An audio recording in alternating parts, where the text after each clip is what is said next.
바울은 데살로니가 교인들을 말씀으로 위로했습니다. 자는 자들이 반드시 다시 살아날 것이라고 하는 소망의 말씀으로 그들을 마음 깊게 위로했습니다. 극심한 핍박을 견디면서 다시 오실 주님을 간절히 기다리는 그들에게 주 안에서 먼저 세상을 떠난 가족들과 성도들을 주님이 다시 데리고 올 것이라고 하는 소망을 그들에게 주었습니다.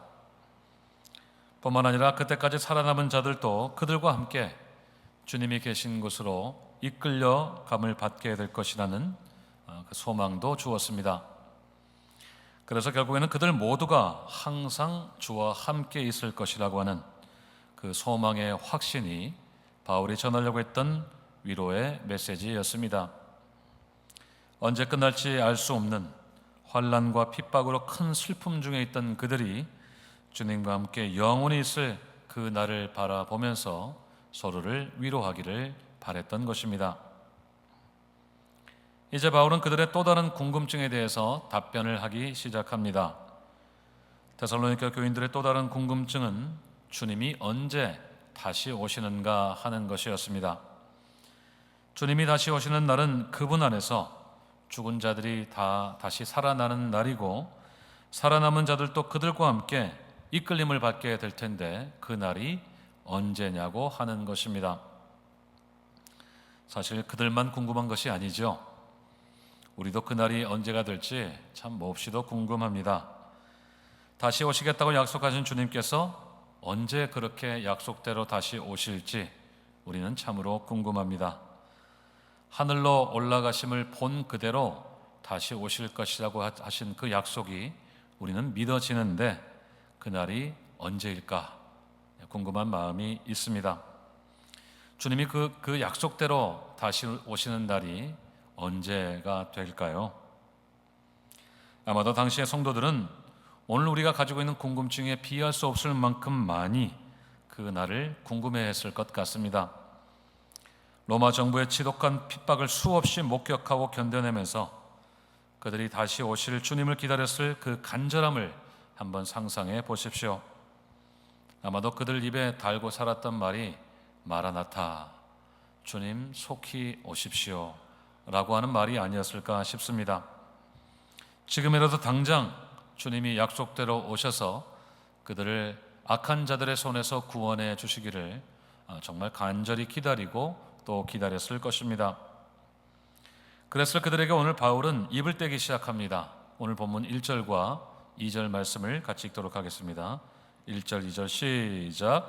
형제들아 때와 시기에 관하여는 너희에게 쓸 것이 없음은 주의 날이 밤에 도둑같이 이를 줄을 너희 자신이 자세히 알았기 때문이라. 아멘.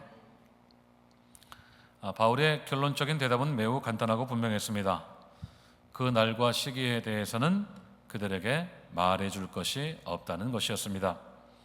그 이유가 무엇입니까? 주의 날이 밤에 도둑같이 이를 줄을 그들 자신이 이미 알고 있기 때문이라고 했습니다.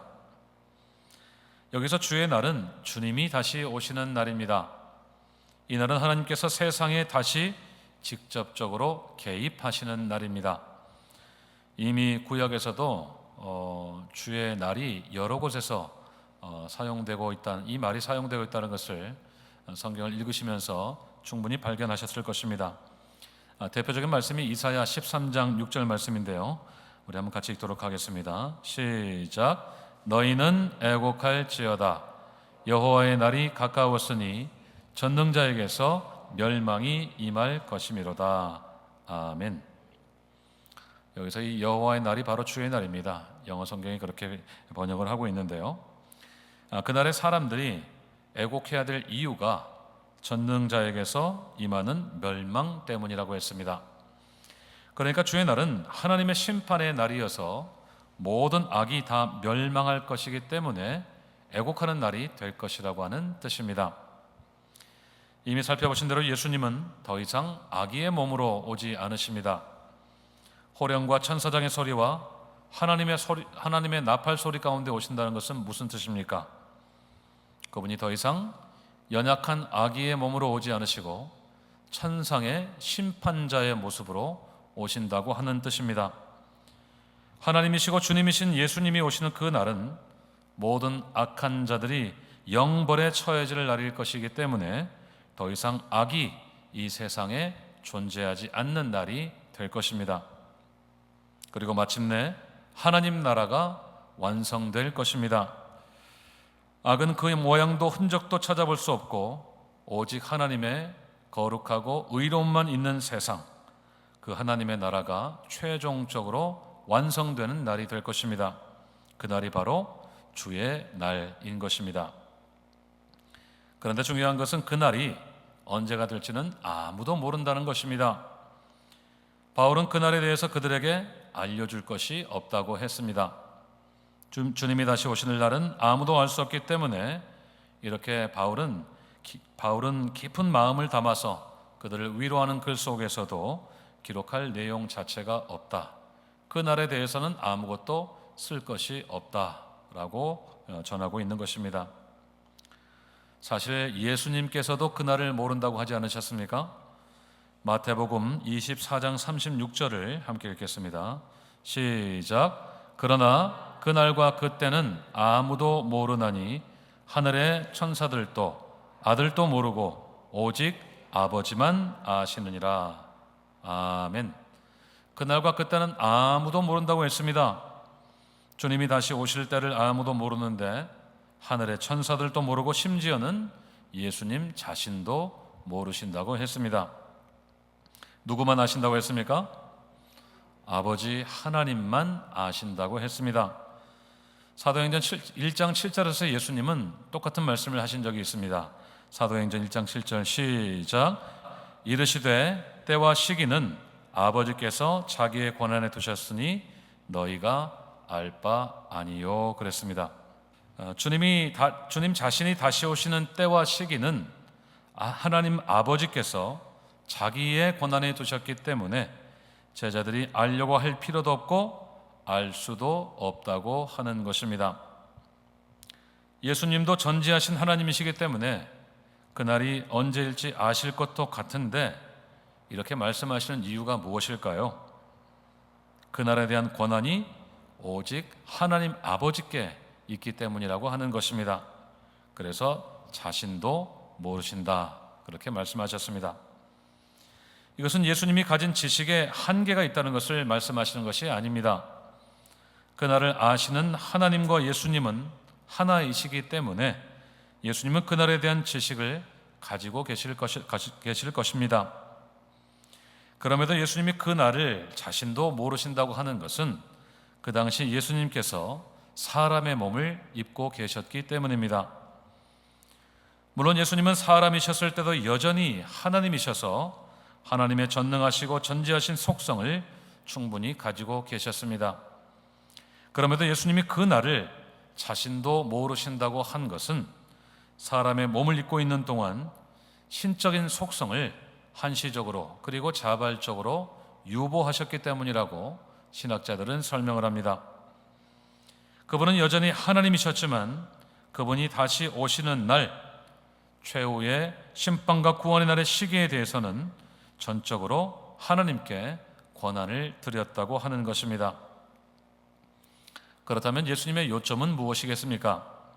사람으로서는 그 날을 아무도 알 수가 없다고 하는 것입니다. 사람보다 좀 더 나은 존재로 지음을 받은 천사도 알 수 없기 때문에 사람으로서는 그 날을 결코 알 수가 없다고 하는 것입니다. 오직 하나님만 그 날을 아신다고 하는 것입니다. 그래서 예수님은 누구도 그 날을 알 수 없기 때문에 항상 우리가 그 날을 준비하고 기다리며 살기를 원하셨던 것입니다. 오늘 바울은 예수님의 그 메시지를 그대로 전달하고 있습니다. 사람인 그들이나 바울 자신이나 그날이 언제일지 알 수가 없다고 하는 것입니다. 천사도 모르고 사람으로 오신 예수님도 모른다고 하셨기 때문에 그 어떤 사람도 주님이 다시 오실 날이 언제인지를 알 수가 없다고 하는 것입니다. 어떤 이론이나 과학이나 관찰로도 불가능하고 심지어 성경으로도 그 날과 시기가 언제인지는 예측할 수가 없습니다. 오직 하나님 한 분만 그 날을 아시는 것입니다. 그럼에도 이 시대의 많은 사람들이 그 날이 언제가 될 것이라고 주장하곤 합니다. 대표적인 예가 92년 한국에서 있었던 다미 선교회의 해프닝 사건이죠. 저는 지금도 그날을 생생히 기억합니다. 92년 10월 25일이죠. 주님이 재림하신다고 주장하고 믿었던 그들의 모습이 생중계로 방송으로 송출되었습니다. 그들은 그날이 다가오기 몇 달 전부터 아예 집을 나와서 그 단체에 모여서 합숙에 들어갔습니다. 주님이 다시 오실 때 자신들을 알아보지 못할 수도 있다면서 씻지도 않고 여성분들도 화장도 하지 않았다고 합니다. 그래서 가족들이 면회를 갈 때마다 그곳에 악취가 진동을 했다, 이렇게 말하는 것을 들은 적이 있습니다. 그런데 그날 무슨 일이 있었습니까? 아무런 일도 없었습니다. 그들이 모여있던 장면을 방송으로 보여주는데 사람들이 두 손을 들고서 주님 어서 오시라고 그렇게 큰 소리로 울부짖으면서 그렇게 모여 있는데 아무런 일도 일어나지 않았습니다. 시간이 지나면서 지쳐서 실신을 했는지 여기저기 쓰러진 사람들의 모습이 방송을 타기도 했습니다. 또 현장에서 갑자기 웅성거리는 소리가 들려서 기자가 카메라를 가져다 댔는데 주인 없는 구두가 한 켤레 땅바닥에 놓여 있기도 했습니다. 그 사람이 휴거를 한 게 아니냐고 웅성대는 그런 소리들이 있었는데 주인이 있는 구두였습니다. 그렇게 그날도 해프닝으로 끝나고 다미 선교회는 점점 더 약해져서 마지막 끝내는 해체하게 되었습니다.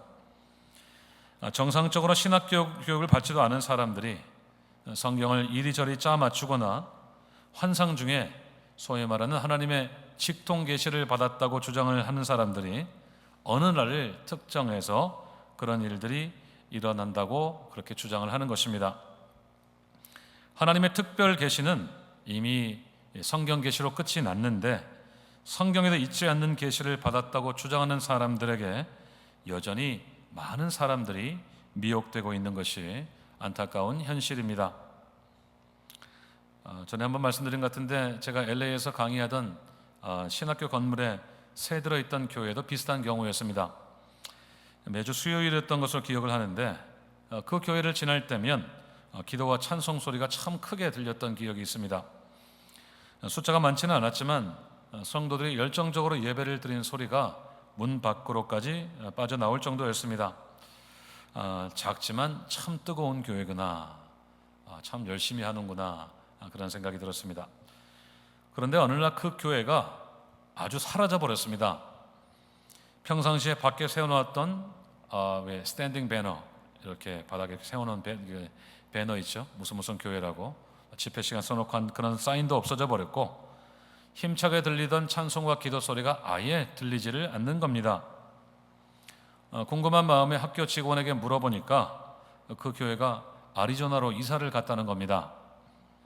어느 날 성도들이 기도하다가 계시를 받고 캘리포니아의 어느 특정한 날에 큰 지진이 올 것이고 그 날에 주님이 오실지도 모르니까 살아서 주님을 만나기 위해서, 주님을 모셔드리기 위해서 아리조나, 좀 더 안전하다고 생각되는 아리조나로 이사를 갔다는 겁니다. 저는 계시를 받고 교회가 이사를 갔다는 이야기를 그때 처음 들었습니다.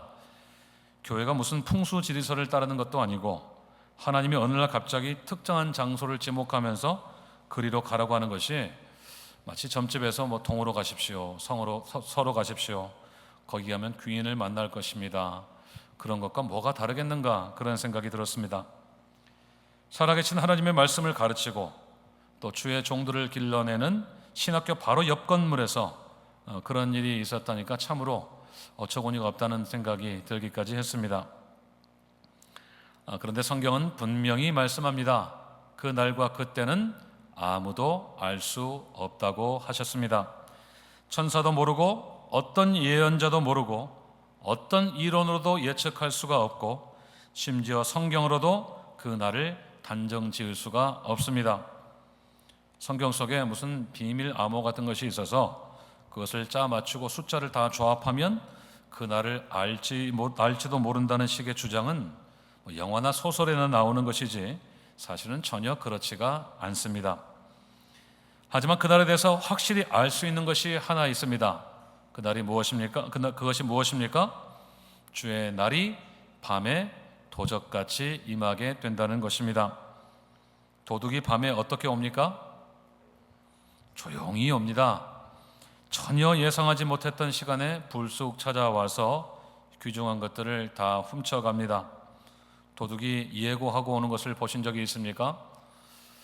대도 큰 도둑이 귀중한 아주 진귀한 보석이나 유물 같은 거, 박물관에 전시하는 것 같은 거 언제 훔치러 간다고 예고하는 것은 영화나 소설에나 나온 이야기지 보통의 도둑들은 그만한 큰 도둑이 아니어서 조용히 왔다가 조용히 싹 쓸어가는 것이 도둑입니다. 결코 유쾌한 경험은 아니시겠지만 도둑을 맞아보신 경험이 있으시면 아마 잘 아실 것입니다. 정말 생각하지 못했던 때에 은밀하게 다녀가는 것이 도둑입니다.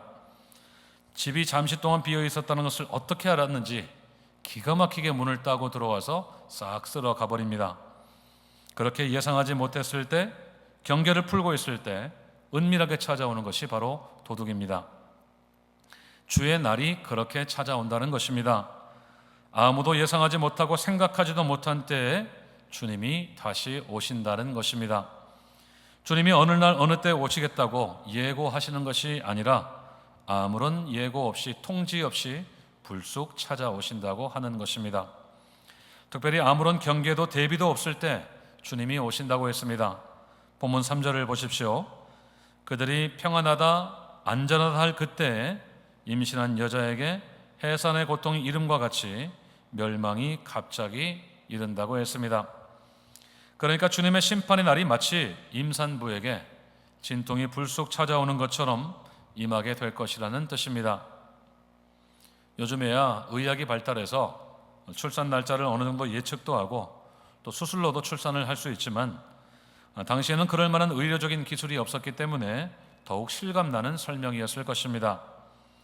아무도 그날을 알 수도 없고 피할 수도 없다는 것입니다.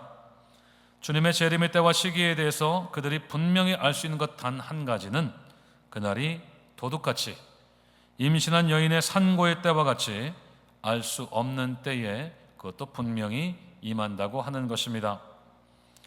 바울이 이렇게 그날을 알 수 없다고 강조하는 이유가 무엇이겠습니까? 그날을 항상 대비해야 된다는 것을 가르쳐주기 위한 것입니다. 4절 말씀을 보십시오. 바울은 형제들이 어둠에 있지 않아서 그날이 도둑같이 그들에게 임하지 못할 것이라고 했습니다.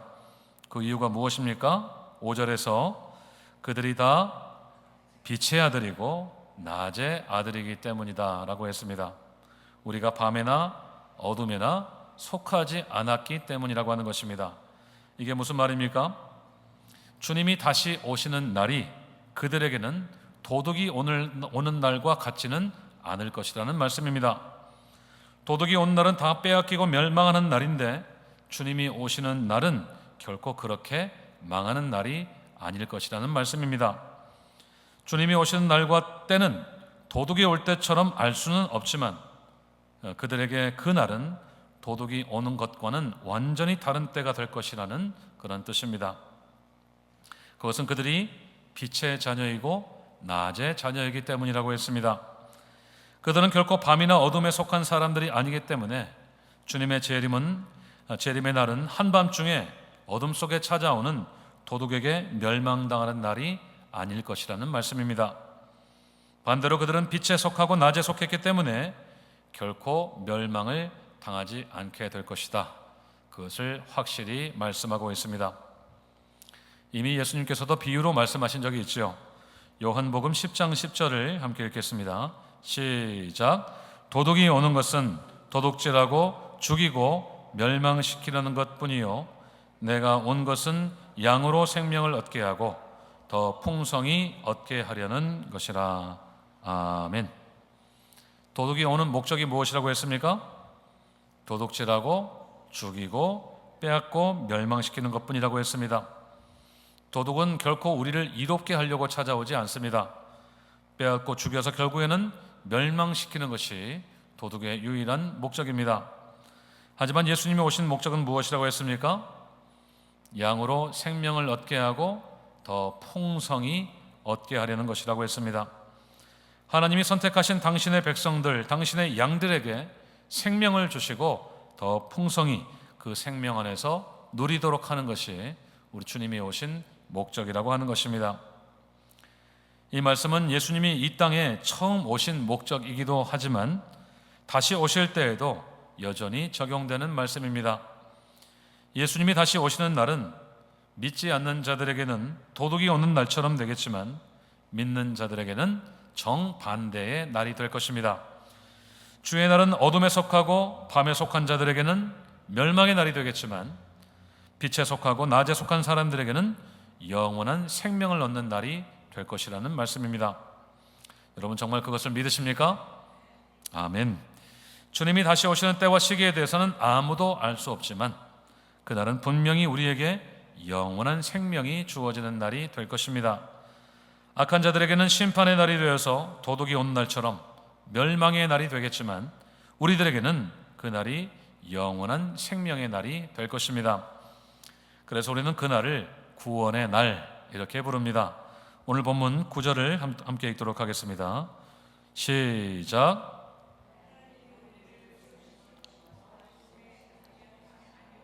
오직 우리 주 예수 그리스도로 말미암아 구원을 받게 하심이라. 아멘.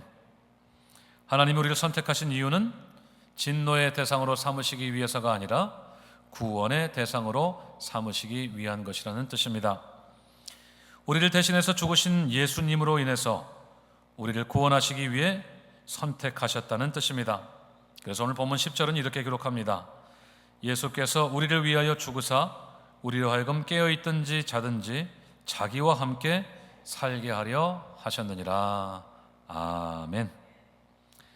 예수님이 우리를 위해 죽으신 이유는 산 사람이든지 이미 주 안에서 죽은 사람이든지 다 함께 영원히 당신과 함께 살게 하려는 것이라는 말씀입니다. 이미 지난 시간에 4장 17절에서 살펴보셨던 말씀 그대로입니다. 예수님이 다시 오시는 목적은 주 안에서 죽은 자든지 살아남은 자든지 다 함께 그분이 계신 곳으로 이끌려 가서 영원토록 그분과 함께 살도록 하는 것이라는 뜻입니다. 영원히 주님과 함께 사는 것을 우리는 구원이라고 부릅니다. 하나님의 선택을 받아서 그분의 자녀가 된 사람만 누릴 수 있는 특권이 바로 주님과 함께 영원히 살 수 있는 것이기 때문에 그렇습니다. 그렇게 주님이 오시는 날이 멸망의 날이 아니라 구원의 날이기 때문에 바울의 권면은 더욱 분명합니다. 6절을 보겠습니다. 6절 말씀 시작. 그러므로 우리는 다른 이들과 같이 자지 말고 오직 정신을 깨어 정신을 차릴지라. 아멘. 밤과 어둠에 속한 사람처럼 살지 말고 낮에 속한 사람처럼 살아가라는 말씀입니다. 마치 도둑을 기다리는 사람처럼 멸망의 운명을 앞두고 있는 사람처럼 살지 말고 영원한 생명을 바라보는 사람처럼 항상 깨어서 빛의 자녀들처럼 살아가라고 하는 말씀입니다. 오늘 본문 8절도 한 번 더 읽도록 하겠습니다. 시작. 우리는 낮에 속하였으니 정신을 차리고 믿음과 사랑의 호심경을 붙이고 구원의 소망의 투구를 쓰자. 아멘. 낮에 속하고 빛에 속한 사람의 삶이 달라야 된다고 하는 것입니다. 어떻게 달라야 됩니까? 믿음과 사랑의 호심경을 붙이고 구원의 소망의 투구를 써야 한다고 했습니다. 이것은 쉽게 말하자면 영적인 전쟁을 대비하라는 뜻입니다. 이 호심경은 군인들이 가슴을 보호하는 체스트 가드 같은 것입니다. 적의 창이나 또 활 같은 것으로부터 자신의 이 심장을 보호하는 그런 무기 중에 하나입니다.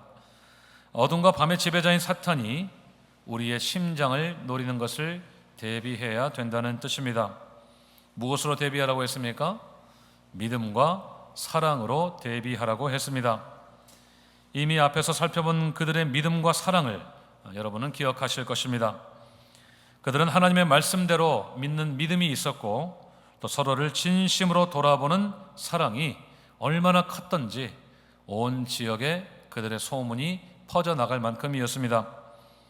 그래서 바울은 그들에게 믿음과 사랑에 대해서 더 이상 쓸 것이 없다라고 할 정도였습니다. 그들은 하나님을 향한 순전한 믿음과 또 형제를 내 몸처럼 아끼고 위해주는 사랑으로 영적인 전쟁을 대비해야 했습니다. 로마 정부의 핍박을 통해 들어오는 어둠의 영 사탄의 공격을 믿음과 사랑으로 막아내야 했던 것입니다. 빛의 자녀답게 하나님을 믿는 정금 같은 믿음과 서로를 위해 기꺼이 희생하며 또 섬기는 사랑으로 악한 영을 대적하라고 하는 것입니다. 또 구원의 소망의 투구도 써야 됩니다. 투구는 머리를 지키는 중요한 장비입니다. 사탄이 그들에게 가하려고 하는 치명상을 대비하기 위해서 구원의 소망으로 투구를 써야 된다고 하는 것입니다. 특별히 사탄이 사람을 공격하는 방식이 무엇입니까? 사람의 생각을 틈타는 것이 사탄의 주요 전략이 아닙니까? 우리의 머리로 부정적인 생각을 하도록 유도를 하거나 또 속임수로 우리를 넘어뜨려서 우리를 자신의 나라로 끌고 가려고 하는 것이 사탄의 주요 전략입니다.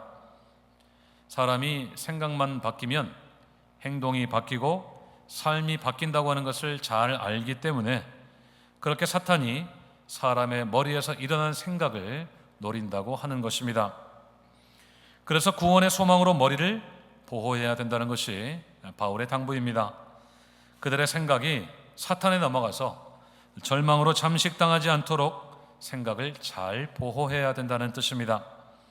예수 그리스도의 죽으심으로 얻게 된 구원을 유일한 소망의 근거로 삼고 부정적이고 절망적인 생각에 빠지지 말라고 하는 당부입니다. 아무리 핍박이 거세고 집요해도 결코 구원의 소망을 잃지 말고 밤과 어둠에 속한 생각들에 결코 빠지지 말라고 하는 것이었습니다. 오늘 바울의 권면은 분명합니다. 빛의 자녀답게 살라는 것입니다. 주님이 다시 오실 것이 분명하기는 하지만 그날이 언제일지 알 수는 없기 때문에 그때까지 우리가 빛에 속한 사람답게 살아가야 된다는 것입니다. 밤에 속하고 어둠에 속한 사람처럼, 그렇게 심판의 운명을 앞둔 사람처럼 살지 말고 낮에 속하고 빛에 속한 사람처럼 살아가라고 하는 것입니다. 반드시 다시 오실 주님의 날이 언제일지 알지 못하기 때문에 우리는 항상 깨어 있어야 된다는 것을 잊지 말아야 됩니다. 깨어 있는 것은 다른 것이 아닙니다. 주님이 다시 오실 날을 지금 연습하고 실제로 살아내는 일입니다. 오늘 말씀에서 주님이 다시 오시는 목적이 무엇이라고 했습니까? 영원히 우리와 함께 사시기 위해서입니다. 우리에게 약속하신 영원한 생명을 주시고 우리를 구원하시는 목적은 우리와 영원토록 함께 사시기 위해서, 우리가 그분과 함께 영원토록 사는 것이 주님이 다시 오시는 목적입니다. 그래서 항상 깨어 있다고 하는 것은 오늘 내 삶에 이미 함께 하시는 주님과 동행하는 삶을 사는 것입니다. 내 안에 사시는 예수님을 항상 의식하고 의도적으로 그분과 대화하고 기도 가운데 그분의 음성을 들으면서 기쁜 마음으로 순종하고 그분의 이름을 즐겁게 찬양하며 사는 것입니다. 천국에서 영원히 그분과 함께 살 것을 뒤로 미루는 것이 아니라 바로 오늘 연습하고 실천하고 훈련하면서 사는 것입니다. 그것이 바로 항상 깨어있는 것입니다. 그것이 바로 빛에 속한 삶을 사는 것입니다. 또 항상 영적 전쟁을 대비해야 됩니다. 주님이 다시 오시는 날까지 한시도 중단되지 않을 영적 전쟁을 위해서 우리는 날마다 믿음을 연습하고 사랑을 훈련해야 됩니다. 요한일서 5장 4절을 같이 읽겠습니다. 시작. 무릇 하나님께로부터 난 자마다 세상을 이기느니라. 세상을 이기는 승리는 이것이니 우리의 믿음이니라. 아멘. 세상을 이기는 승리가 무엇이라고 했습니까? 우리의 믿음이라고 했습니다. 이 어둠과 밤에 속한 세상을 넉넉히 이길 수 있는 믿음의 흉배를 붙이고 담대히 싸워야 되는 것입니다. 우리의 믿음이 연단되어지고 강해지기 위해서 우리가 할 수 있는 모든 것을 다 해야 된다는 말씀입니다. 특별히 열심히 성경을 공부하고 연구하고 읽고 묵상하고 암송하는 일을 통해서 우리의 믿음이 계속 견고해지고 또 깊어지고 넓어져야 된다는 것입니다. 거기에다가 형제 사랑과 이웃 사랑을 덧대면 그 호심경은 사탄의 어떤 강력한 공격도 막아내주는 최강의 무기가 될 수 있는 것입니다. 마지막으로 우리는 생각을 잘 지켜야 됩니다. 구원의 소망으로 투구를 쓰고 우리의 생각이 엉뚱한 것으로 흘러나가지 않도록 해야 됩니다. 어떤 경우에도 절망하지 말아야 되고 구원으로 소망을 가져야 됩니다. 나에게 생명을 얻고 더 풍성하게 하시려고 십자가에 죽으시고 부활하신 주님이 장차 다시 오실 날을 기다리면서 우리 안에 구원의 즐거움을 회복해야 됩니다. 그래야 우리가 절망에 매몰되지 않습니다. 여러분 꼭 기억하십시오. 우리가 아무리 깊은 절망에 빠지더라도 우리에게 변치 않는 유일한 소망이 하나 있습니다. 그것이 바로 영원한 구원의 소망입니다. 그 소망을 위해서 예수님이 죽으시고 부활하셨고 승천하셨고 하나님 보좌 우편에서 다시 오실 날을 기다리고 계십니다. 그래서 우리의 유일한 소망이 바로 구원이 된다고 하는 것입니다. 주님이 다시 오신 날이 구원의 날이고 영원히 주님과 함께하는 날이기 때문에 우리는 그 날을 기다리면서 구원의 감격을 회복시키고 날마다 그 속에서 주님과 동행하며 살아야 된다는 것입니다. 말씀을 맺겠습니다. 우리 주님은 반드시 다시 오십니다. 하지만 그날이 언제일지 모르기 때문에 우리는 항상 깨어 있어야 됩니다. 우리가 낮에 속했고 빛에 속한 사람들인 것을 한순간도 잊지 마시기를 바랍니다. 그래서 그날은 멸망의 날이 아니라 구원의 날이고 영원한 생명의 날인 것을 꼭 믿으시기를 바랍니다. 그날이 올 때까지 정신을 차리고 믿음과 사랑과 소망으로 무장하여서 참다운 승리의 날을 맞이하시기를 우리 주님의 이름으로 축원드립니다. 기도하겠습니다.